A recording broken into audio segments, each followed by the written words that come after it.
YouTube is my channel of an everyday life of an Aspie. If you're new to my channel, I'm AspieAnswersAll, and I'm all about creating mental health and awareness versus sharing my life stories with special syndrome, OCD and the like, so that you can get the lowdown of me as a person underneath these massive diagnoses.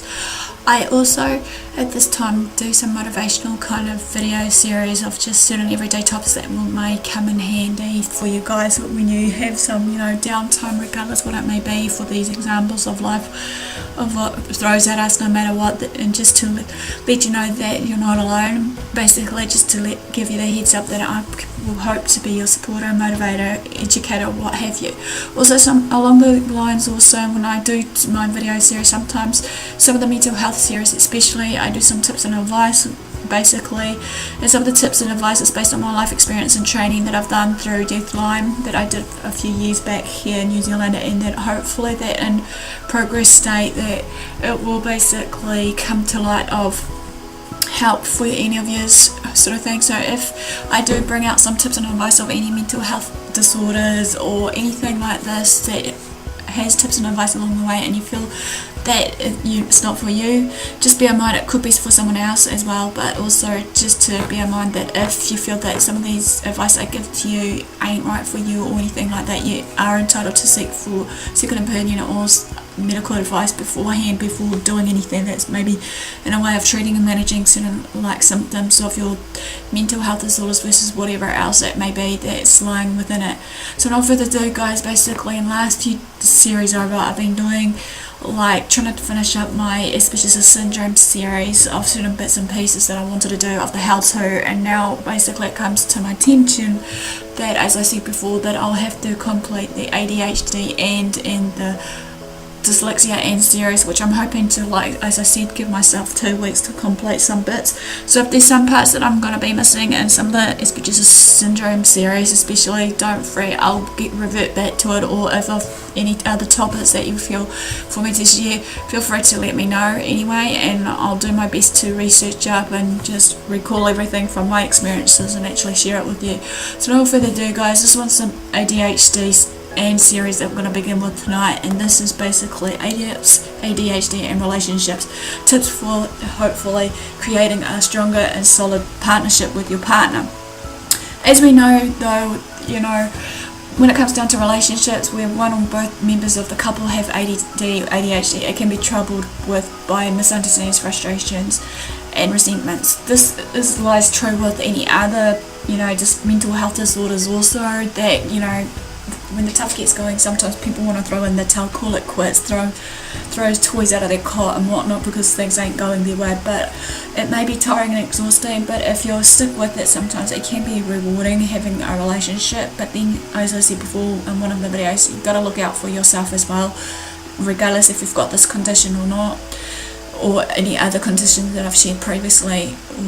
So feel free to follow those mental health series that I was talking about in the way of relationships, be it bipolar disorder and the like.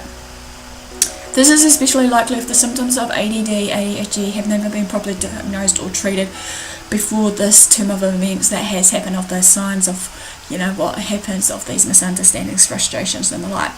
But the good news is that you can turn these problems around basically by building a healthier, happy partnership for yourself and for your partner, by learning about the role ADHD plays in your relationship and how both of you can choose more positive and productive ways to respond to each other, as well as the challenges that comes with it, along with communication, obviously, because communication, like anything else in any relationship, is important.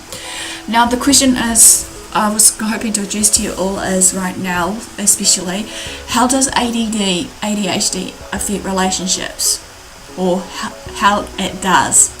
While the distractibility, disorganization and impulsivity of adult ADD, ADHD can cause problems in many areas of life, regardless where it is, be it being with relationships, friendships and the like. These symptoms can be particularly damaging when it comes to your closest relationships, especially with your partner.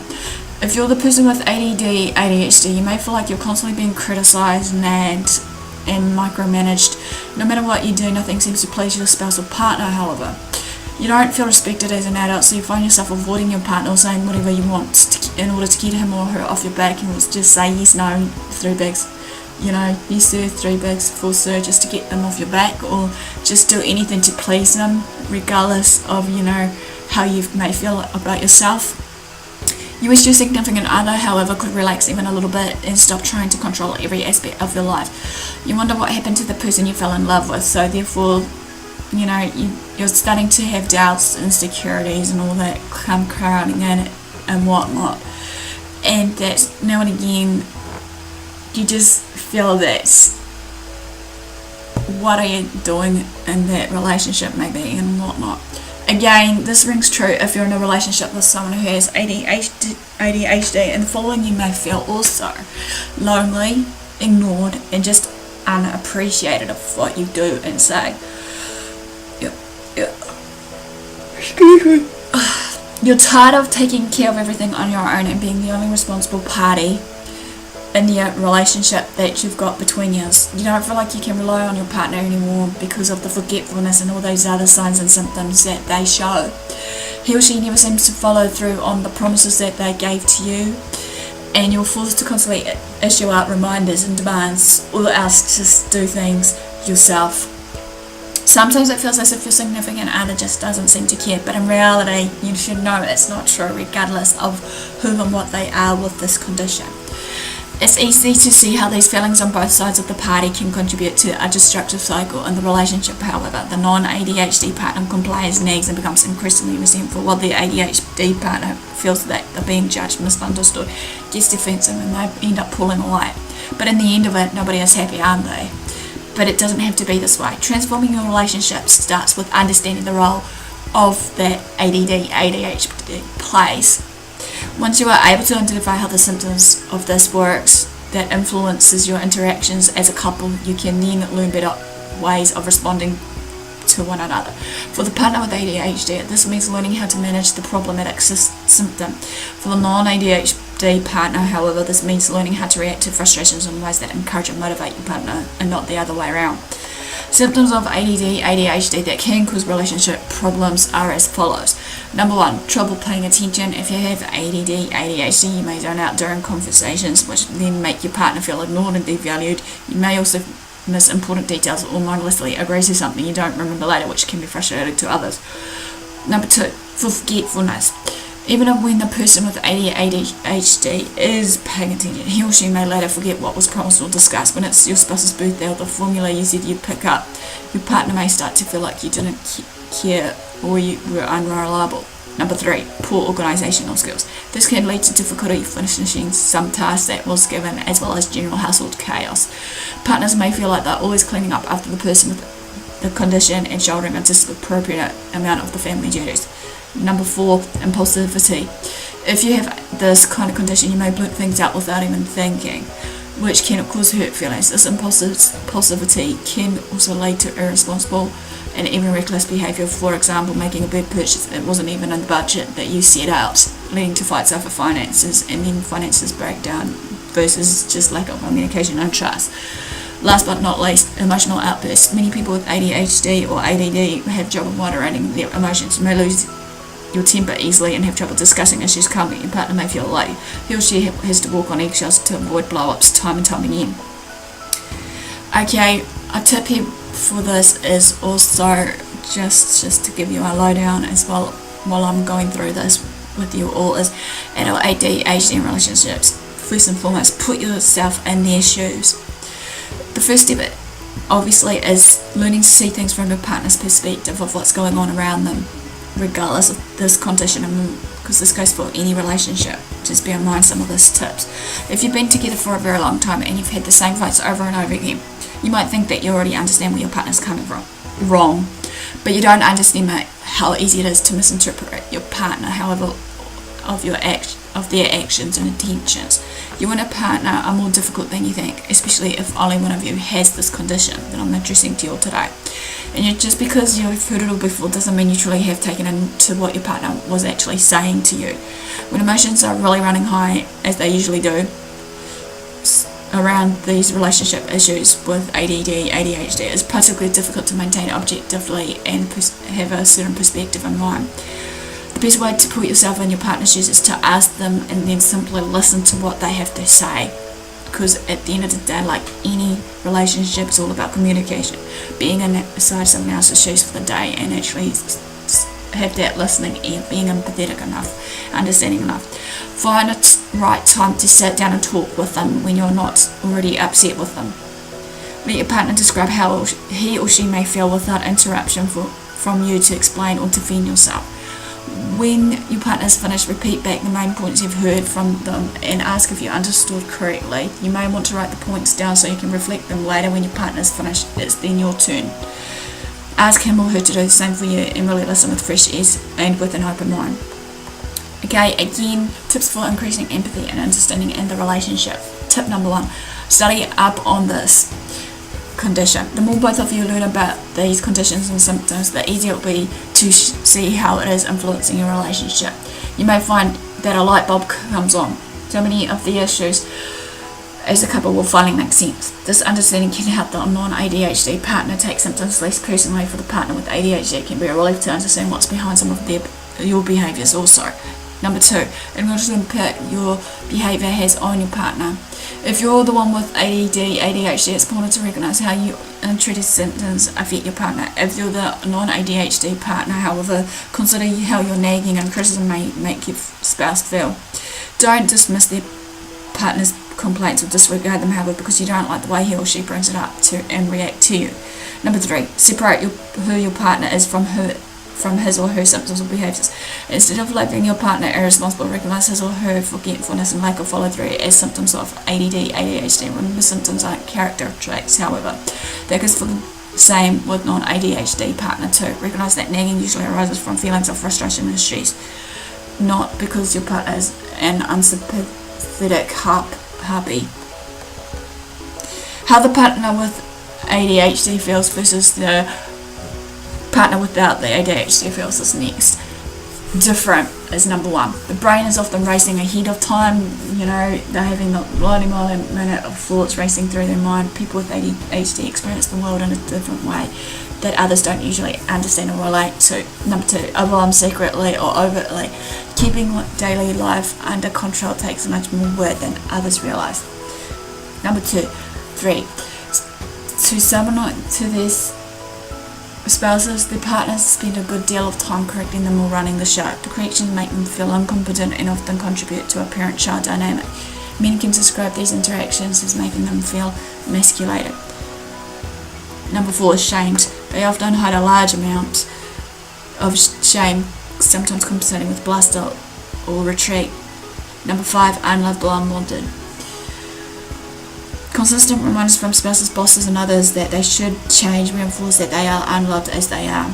So never in unforeseen circumstances tell somebody that may have ADHD to change, because you know for a fact with certain people with certain conditions they might not be able to change. It's all about acceptance and just loving them for who they are and what they are.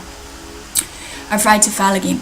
As your relationships worsen, the potential punishment for failure increases, but ADHD inconsistency means this partner will fail at some point. Anticipating this failure results in reluctance to try. Last but not least, number 8, longing to be accepted. One of the strongest emotional desires for those with ADHD is to be loved as they are, in spite of the imperfections that they have.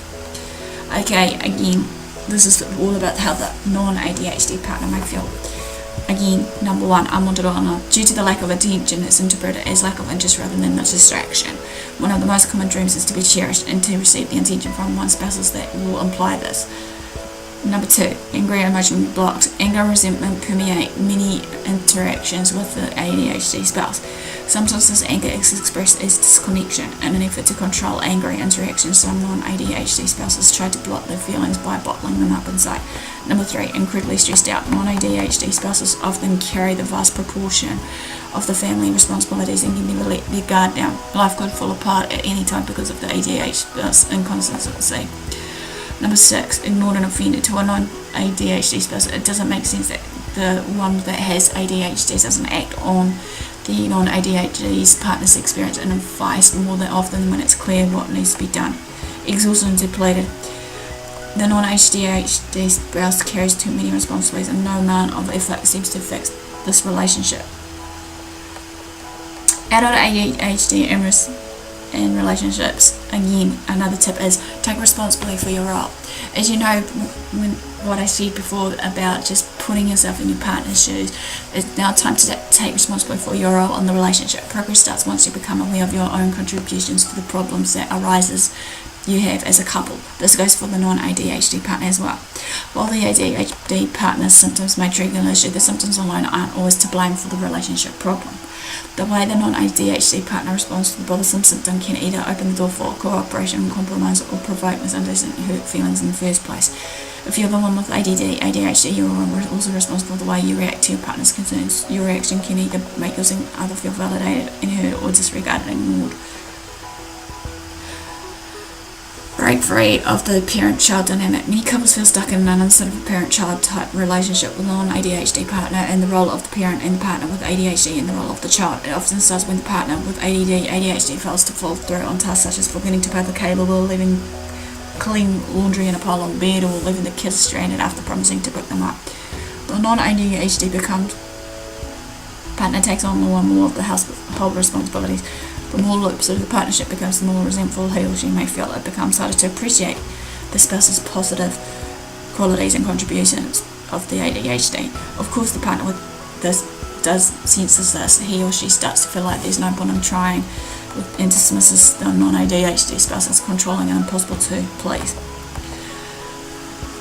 Tips for the non-ADHD partner on this is basically, number one, you can't control your spouse, remember that, but you can control your own actions and thoughts.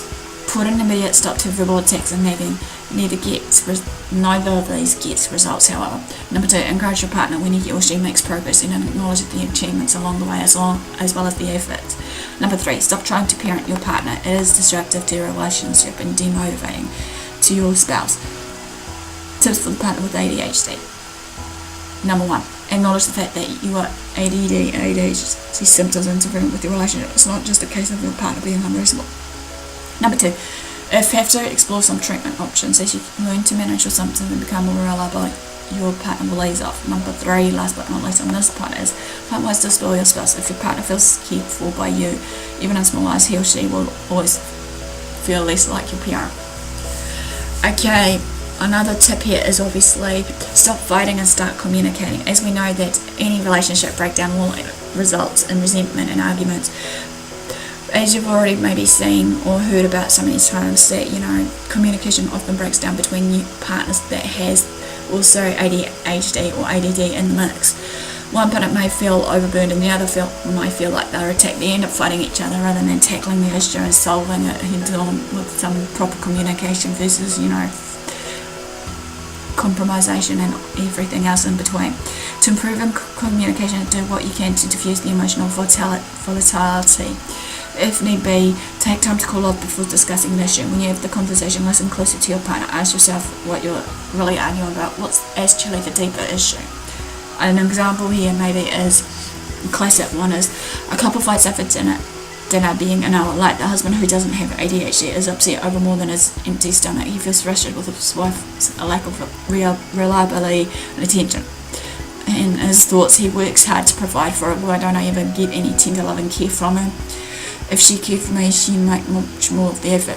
And then on the other hand, the ADHD wife feels overwhelmed and unfairly judged. She'll be probably thinking over his time, I have so much to take care of around the house. It's hard for me to keep on top of everything and I lost track of time. How does that make me a bad wife? Once you understand for the real issue though, it makes it much easier to resolve the problem. In this example, the husband would be less upset if he realised that his wife's chronic lateness and disorganization isn't too personal. It's a symptom of untreated ADD, ADHD for her part. Once the wife understands about her husband that a timely dinner makes her husband feel loved and appreciated, she'll be more motivated to make this happen. Tips for communication. Number one, obviously, don't bottle up your emotions. Things will obviously become real messy if you don't. Face up to your feelings, no matter how ugly it is. Get them out in the open while you can and where you can work out through them as a couple. Work as a team, obviously, also is important. Obviously, remember you're not a mind reader. However, when it comes down to communicating, don't assume that your partner knows what's going on or that assume about your partner's motivations. Avoid the "if my spouse really loved me" trap. If your partner does something that upsets you, address it quickly and directly rather than silently stewing over it time and time again.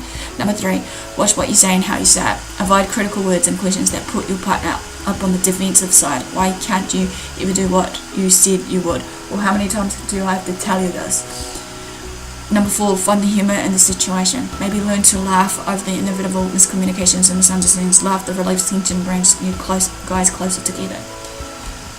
Okay, obviously, as I said, another way of following tips can help you have more satisfying conversations with your partner and other people with ADHD or not. So this is tip number 1, listen actively and don't interrupt. While the other person is talking, make an effort to maintain that eye contact. If you find your mind wandering, mentally repeat their words so you follow the conversation. Make an effort to avoid interrupting them while they're talking. Number 2, ask questions. Instead of launching into whatever is on your mind or the many things on your mind, ask the other person a question. It will let him or her know that you were paying attention in the first place. Number 3, request a repeat. If your attention wanders, tell the other person so as soon as you realise it and ask him or her to repeat what was just said. If you let the conversation go too long when your mind is elsewhere, it will only get tougher to reconnect with that person. Obviously, as I said before, working together as a team. Just because one partner has the condition doesn't mean you can't have a balanced, mutual, fulfilling relationship. The key is to learn to work together as a team. A healthy relationship involves give and take, like anything, with both the individuals participating fully in the partnership and looking for ways to support each other. Take some time on both sides to identify what you're good at and which tasks are most challenging for both of you. If your spouse is strong in an area in which you're weak, perhaps he or she can take over that responsibility and vice versa. It should feel like an equal exchange. If you both are weak in a certain area, brainstorm how to get outside help. For example, if neither of you are good with money, got a hard bookkeeper or research money management apps. The bags. Budgeting easier. Teamwork tips for ADHD and ADD. Okay, tip number 1, divide tasks and stick to them. The non-ADHD partner may be more suited to handling the bills and doing their errands while you manage the children and cooking. Number 2, schedule weekly sit-downs. Meet once a week to address issues and assess progress you've made as a couple. Number 3, evaluate the division of labour. Make a list of chores and responsibilities and rebalance the workload if either one of you is shouldering the bulk of the load. Number 4, delegate, outsource and automate. You and your partner don't have to do everything yourselves. If you have children, assign them chores. You might also consider hiring a cleaning service, signing up for grocery delivery or setting up automatic bill payments. Last but not least, number 5, split up individual tasks if necessary. If the partner with ADHD has trouble completing tasks, the non-ADHD partner may be able to step in as the closer. Account for this in your arrangement to avoid resentments. Create a practical plan. If you have ADHD, you probably aren't good at organising or setting up systems, but that doesn't mean you aren't able to follow a plan once it's in place. Then, where the non-ADHD partner can provide invaluable assistance to you. He or she can help you set up a system or routine you can rely on to help you stay on top of your responsibilities. Start by analysing the most frequent things you fight about, such as chores or chronic lateness, then think about practical things you can do to solve them. For forgotten chores, it might be a big wall calendar with check boxes next to each person's daily. So for chronic lateness, you might set up a calendar on your smartphone and complete the times to remind you of upcoming events.